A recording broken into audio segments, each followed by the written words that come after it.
I am Sophie Matthews and I am invisible. Growing up in the Matthews family, I always knew I was different. It wasn't because I was adopted. My father, Luke Matthews, had given me everything I needed: love, stability, and a home. It was because the rest of the family didn't treat me as one of them. I was his daughter, not theirs, and no matter how hard I tried to prove myself, I was always second best. I was adopted when I was 4, after my biological mother, Angela, had left me for the chaos of her own life. I never blamed her. She had her demons.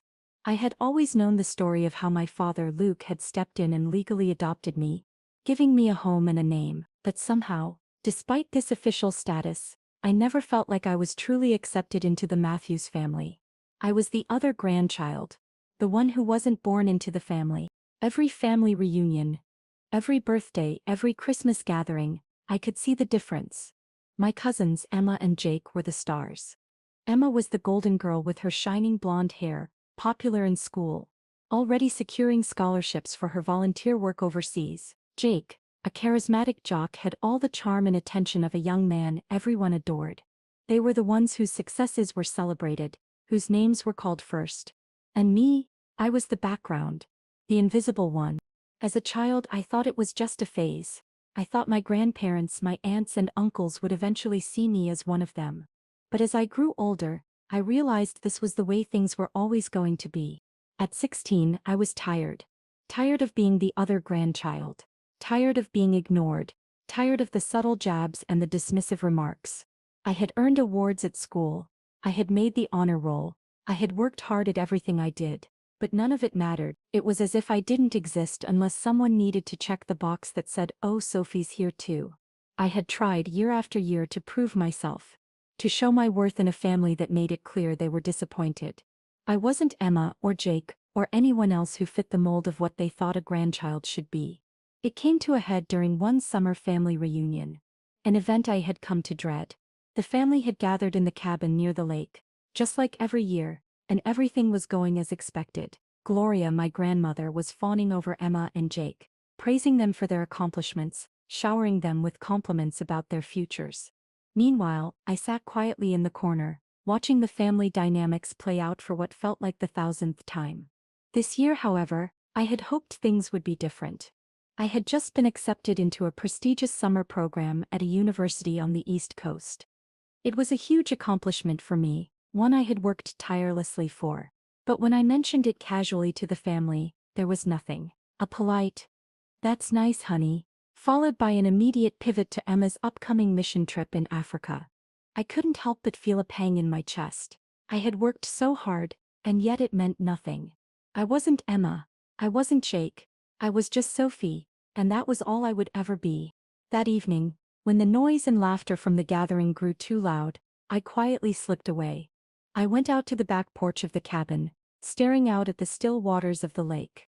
The night was peaceful, but my mind was anything but. The cool breeze brushed against my skin, but I could feel the sting of loneliness deep inside me. "Why can't they see me?" I whispered to myself. "Why can't they love me like they love Emma and Jake?" The tears came without warning. I wasn't angry. I was just tired. Tired of being ignored. Tired of trying to force myself into a family that never really accepted me. I wiped my eyes and looked up at the stars, hoping that somehow anyone would see me. But in that moment I realized something. I wasn't going to find peace by waiting for them to see me. I had to take control. I had to make them see me not as the quiet, invisible girl they'd forgotten, but as someone worthy of respect and love. The days after the reunion were quiet, but inside I was screaming. Each time I saw Emma and Jake in the spotlight, each time my accomplishments were dismissed, it felt like a little piece of me chipped away. I began to question everything about myself. Why didn't I matter? Why couldn't I be the person everyone was proud of? Why wasn't I good enough? I stopped attending family gatherings. It became too painful to sit in the background watching everyone else receive praise while I was left unnoticed. Instead, I threw myself into my studies. If they weren't going to see me for who I was, I would make them see me through my achievements. I became the model student: perfect grades, perfect attendance, perfect everything. But it wasn't enough. I knew it wasn't. Every time I brought home a certificate or a letter of achievement, I knew the family would care for a moment, then move on. I knew they'd never treat me the way they treated Emma or Jake. Even my father Luke remained silent. He knew what was happening. He had seen it all. But like me, he kept his thoughts to himself. He never spoke up. He never defended me. And that hurt. It hurt more than I could say. I wanted him to step in, to tell his family that I mattered, that I was just as much a part of the family as anyone else. But Luke stayed quiet, leaving me to fight my battles alone. It wasn't until my 16th birthday that I reached my breaking point. The family had planned another big party, but the only thing they mentioned to me was that Emma would be celebrating the same weekend.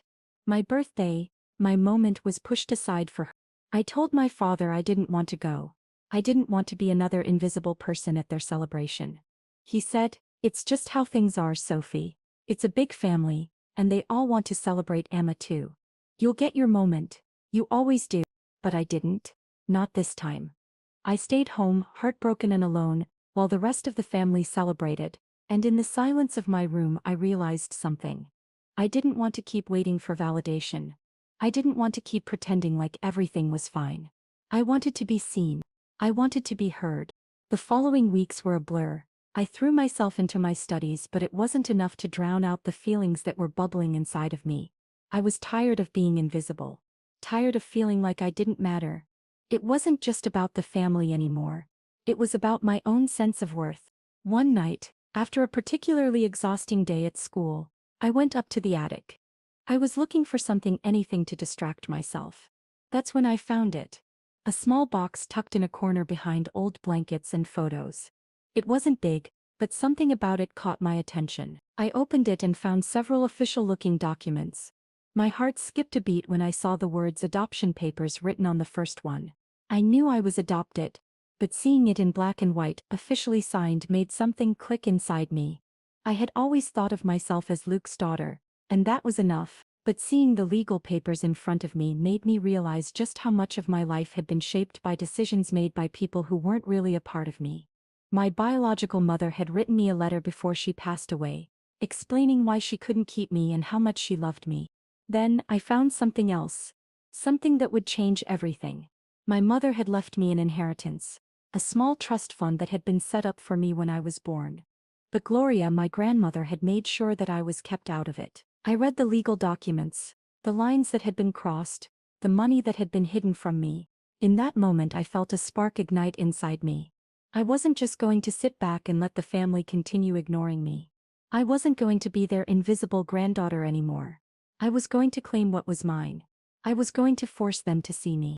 Armed with the legal adoption papers, the trust fund documents and my mother's letter, I prepared for what was coming next. I wasn't going to let my family, especially Gloria, push me aside anymore. I was going to make sure they knew who I was. Sophie Matthews, their granddaughter, and I would take back what was mine. I told my father what I had found. Luke was hesitant, unsure of how to approach Gloria. He had always tried to avoid conflict. But I wasn't going to let this slide anymore. Together we decided to confront Gloria.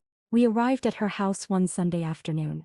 My heart was racing as I stood on the doorstep holding the box. Luke stood behind me, silently supporting me, but his presence made all the difference. It was time for Gloria to face the truth. When the door swung open, Gloria's eyes widened as she looked between Luke and me. Her face instantly softened into the forced smile that had always been her go-to mask in front of the family. "Sophie, Luke, what brings you here?" she asked, her voice betraying a hint of nervousness, something I had never heard before. I glanced at my father, whose face was set with determination. He gave me a nod and I stepped forward, carrying the small box in my hands. "Grandma, I need to talk to you," I said, my voice firm but not unkind. Gloria raised an eyebrow, confused. "Of course, darling. Come on in, let's sit down. I'm sure whatever this is, it can be worked out, like always." I followed her inside, feeling Luke's presence behind me like a shield. But for the first time I didn't feel like the daughter who had to hide her pain. I felt like someone who was finally going to be seen. We sat at the kitchen table, the same table I had seen so many family dinners around, the same table where I had been overlooked for years. My fingers tightened around the box as I placed it gently in front of Gloria. She stared at it, her eyes narrowing in suspicion. "What's this, Sophie?" she asked, her tone shifting, now curious but guarded. I exhaled slowly. feeling the weight of everything I had carried up until this point, knowing that now there would be no turning back. "I've found something that I think you should know about, Grandma. Something that changes everything." I opened the box and pulled out the adoption papers. "This is the official adoption paperwork. I've always known I was adopted, but seeing this again reminds me of something. You've always treated me as though I wasn't truly part of this family, Grandma, like I didn't matter." I looked at Luke, who sat across from me, his hand resting on the table, his fingers drumming lightly. He hadn't said a word yet, but I could feel his support. I turned back to Gloria, holding the papers up for her to see. "I'm your granddaughter, Grandma. I have been for over 12 years. I've been treated like I'm invisible, and I'm done being invisible." Gloria stiffened, her hands gripping the edge of the table as she stared at me in silence. "What's this really about, Sophie?" she asked, her voice betraying a hint of anxiety now. "This isn't the time for such dramatics. You're part of the family. You've always been part of the family." I shook my head, trying not to let her words sway me. "No, Grandma, I haven't, and it's because of you." I reached back into the box and pulled out the second piece of paper. "My mother's letter. My mother left me something. Something you didn't want me to have. A trust fund, a portion of her estate. You blocked it from me, didn't you?" Gloria's eyes went wide, and she leaned back in her chair, her face going pale. I don't know what you're talking about," she stammered, but her voice lacked conviction. I could feel the flood of emotions rushing through me, anger, betrayal, and the satisfaction of finally having the truth in my hands. "You blocked it, Grandma. You used your power to make sure I didn't get what was mine." "Why?" I asked, my voice steady though my heart was racing. Luke leaned forward, his face set with a quiet fury that I had never seen before. "It's time to stop pretending, Gloria. Sophie deserves to know the truth. She deserves to be seen for who she is." Gloria shifted in her seat, looking back and forth between me and Luke, her expression cracked, a mix of shame and defiance in her eyes. "I did what I thought was best. You don't understand." I felt my chest tighten. "I understand perfectly, Grandma. I understand that you didn't want me to have anything because I wasn't born into this family. Because I wasn't Emma or Jake. But here's the truth, you don't get to make me invisible anymore." There was a long, painful silence. Then Gloria for the first time spoke the words I never thought I'd hear. "I'm sorry, Sophie. I didn't realize how much I hurt you." It wasn't the apology I had been hoping for, but it was a start. The weight I had been carrying for so long began to lift, just a little. "I didn't want to hurt you," she added quietly. "But I was wrong." The weeks following that confrontation with Gloria were surreal. The family, once a place where I felt like an outsider, had become a place where I now had a voice. It was as if the walls had cracked, and for the first time I could see the people inside for who they truly were. Gloria, while not fully understanding the impact of her actions, started making small changes. She called me more often, asked me questions about my life, and even came to one of my school events to watch me present a project I had worked on. It wasn't perfect, it wasn't the instant change I had hoped for, but it was a step forward. Emma and Jake, at first, had no idea how to handle the shift in dynamics. They were used to being the center of attention, always the ones everyone looked to for validation. But after I confronted Gloria, something shifted between us as well. Emma, who had always been distant, came to me with a cautious but genuine apology. "I didn't realize how hard it must have been for you," she admitted, looking me in the eyes. "I'm sorry for how I treated you." Jake, on the other hand, seemed confused. But there was something in his eyes, something I had never seen before: guilt. He had always been the one who subtly made me feel like I wasn't enough. Yet now, he didn't know how to deal with the fact that the family dynamic had changed. For once I didn't feel the need to explain myself to him. I had already done that. As for my father, Luke, the changes in him were the most profound.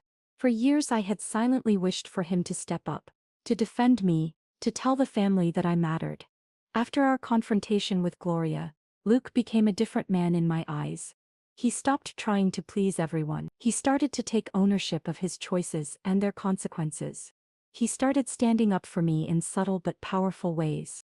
It wasn't about the inheritance anymore. It wasn't about the money. It was about taking my power back, about proving to myself that I was worth fighting for. One day after we'd spent the day working together on a project, my father turned to me as we were walking home. Sophie, I want you to know that I've always been proud of you. I just didn't know how to show it. I thought that by staying quiet I was protecting you. But I see now that I wasn't. I looked at him, my heart full of emotion. It's okay, Dad, I said softly. I know now, we can start fresh, together. And in that moment, I realized that I didn't need the validation of my family anymore. I didn't need their acceptance. I had my father, I had my own worth, and together we could move forward. Years from now, I will remember the quiet moments after the storm had passed. The nights I spent with my father rebuilding our bond, finding our place in the world. The family I had once longed to belong to had slowly shifted, but I had shifted too. And it wasn't about perfection or blood or grand gestures. It was about the people who truly see you, who truly love you, not because you're perfect, but because you are enough. In the end, my worth wasn't determined by how my family saw me. It was determined by how I saw myself.